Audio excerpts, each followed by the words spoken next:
আসসালামু আলাইকুম বন্ধুরা, জাফর বাংলা একাডেমির পক্ষ থেকে আপনাদের সবাইকে স্বাগতম। বন্ধুরা, আজকে আপনাদেরকে দেখাবো মাইক্রোসফট এক্সেলের দুটি দারুণ ট্রিক্স। বন্ধুরা, যে ট্রিক্স গুলো ব্যবহার করে আপনি আপনার ফাইলকে এবং আপনার কাজকে খুব আকর্ষণীয় করে তুলতে পারবেন। তো বন্ধুরা, কথা না বাড়িয়ে চলে যাচ্ছি আজকের মূল ভিডিওটিতে।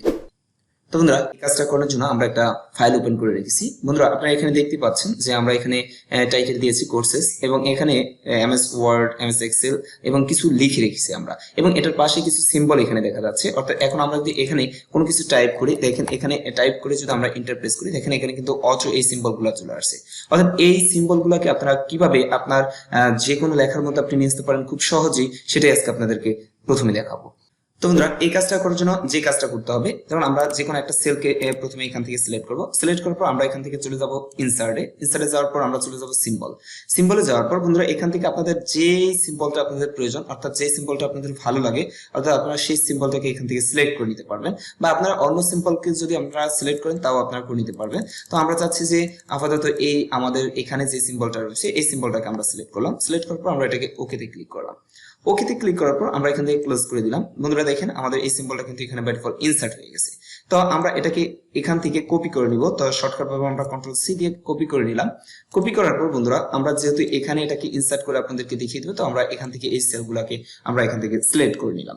সিলেক্ট করার পর যে কাজটা করতে হবে, আমরা শর্টকাট ভাবে যদি যেতে চাই তাহলে আমরা কন্ট্রোল 1 প্রেস করব, অথবা আমরা ডিফল্ট ভাবে ওখান থেকে যেতে পারবো। তো আমরা কন্ট্রোল 1 প্রেস করলাম। 1 প্রেস করার পর আপনারা একেবারে সর্বশেষ যে কাস্টম লেখাটি রয়েছে এখানে চলে যাবেন।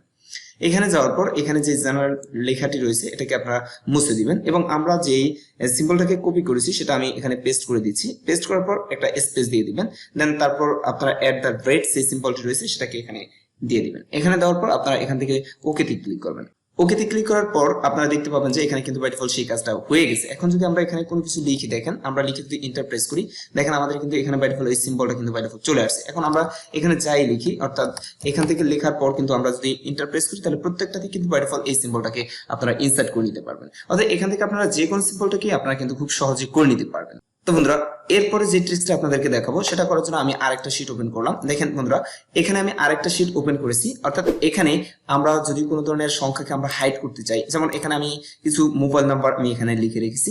যেমন আপনারা দেখতেই পাচ্ছেন যে এখানে কিন্তু আমাদের লাস্টে যে তিনটা সংখ্যা, এই তিনটা সংখ্যা কিন্তু বাই ডিফল্ট হাইড করা আছে। আপনি যদি চান আপনার 3টা 4টা বা আপনার যতটা প্রয়োজন ততটাকে আপনি এখান থেকে করে নিতে পারবেন। যেমন আমরা যদি এখানে নতুন একটা কোনো সংখ্যাকে এখানে যদি আমরা টাইপ করে দিই, দেখেন ইন্টারপ্রেস করার সাথে সাথে আমাদের এখানে কিন্তু বাই ডিফল্ট 3টা ডিজিটকে তারা হাইড করে রাখছে। তো এই কাজটা আপনারা কিভাবে করবেন সেটা এখন আবার আপনাদেরকে দেখিয়ে দিব। তো বন্ধুরা, যেহেতু আমরা আপনাদেরকে এখানেই করে দেখিয়ে দিচ্ছি, তো আমরা এখান থেকে এই সিম্বলগুলোকে সিলেক্ট করব, দেন তারপর আমরা আবারও শর্টকাট ভাবে কন্ট্রোল 1 প্রেস করব, দেন তাহলে আমাদের এই ফরম্যাট সেল যে অপশনটা সেটা কিন্তু চলে আসবে। তো এখান থেকে আমরা চলে যাব আবারও কাস্টমে যাওয়ার পর আমরা এখান থেকে যে জেনারেল লেখাটি রয়েছে এটাকে আমরা মুছে দিব। এটাকে মুছে দেওয়ার পর আমরা 0 টাইপ করব বাই ডিফল্ট। 0 টাইপ করার পর আমরা যে কাজটা করব, এখান থেকে আমরা একটা কমা ব্যবহার করব।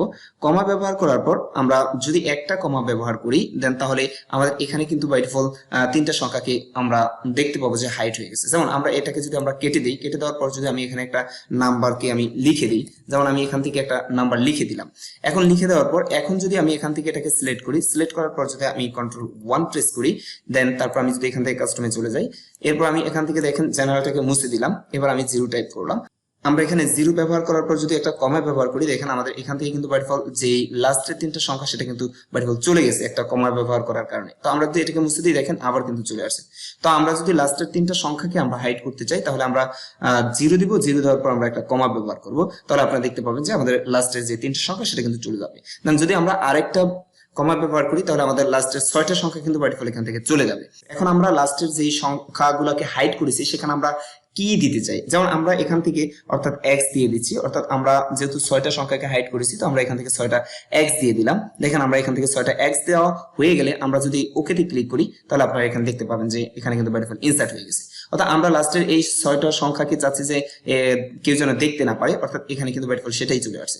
এখন বন্ধুরা, আমরা এখানে যদি নতুন কোনো সংখ্যাকে এখন টাইপ করে দিই, তাহলে আমরা কিন্তু এটা খুব সহজে দেখতে পাবো যে আমাদের লাস্টের 6টা ডিজিট কিন্তু হাইড হয়ে থাকবে। যেমন আমরা এখানে যদি কোনো একটা সংখ্যাকে এখানে দিয়ে দিই, দেওয়ার পর যদি আমরা ইন্টার প্রেস করি, দেখেন এখানে কিন্তু আমাদের বাই ডিফল্ট লাস্টের 6টা সংখ্যাকে তারা হাইড করে নিয়েছে। অর্থাৎ এভাবে আপনি যদি চান 3টা বা 6টা, আপনার যতটা প্রয়োজন আপনি কিন্তু খুব সহজে করে নিতে পারবেন। এভাবে আপনি আপনার অর্থাৎ গুরুত্বপূর্ণ কোনো কাজকে আপনি খুব সহজে কিন্তু করে নিতে পারবেন। তো বন্ধুরা, আশা করি ভিডিওটি আপনাদের ভালো লেগেছে। যদি ভিডিওটি ভালো লাগে তাহলে একটি লাইক করবেন এবং কমেন্টস করে জানাবেন কেমন লাগলো। আর আমাদের এই চ্যানেলটিকে যদি সাবস্ক্রাইব করে না থাকেন তাহলে প্লিজ আমাদের চ্যানেলটিকে সাবস্ক্রাইব করে পাশে থাকা বেল আইকনটিতে ক্লিক করে দিন। তো বন্ধুরা, দেখা হবে পরের ভিডিওতে। সে পর্যন্ত ভালো থাকুন। আল্লাহ হাফেজ।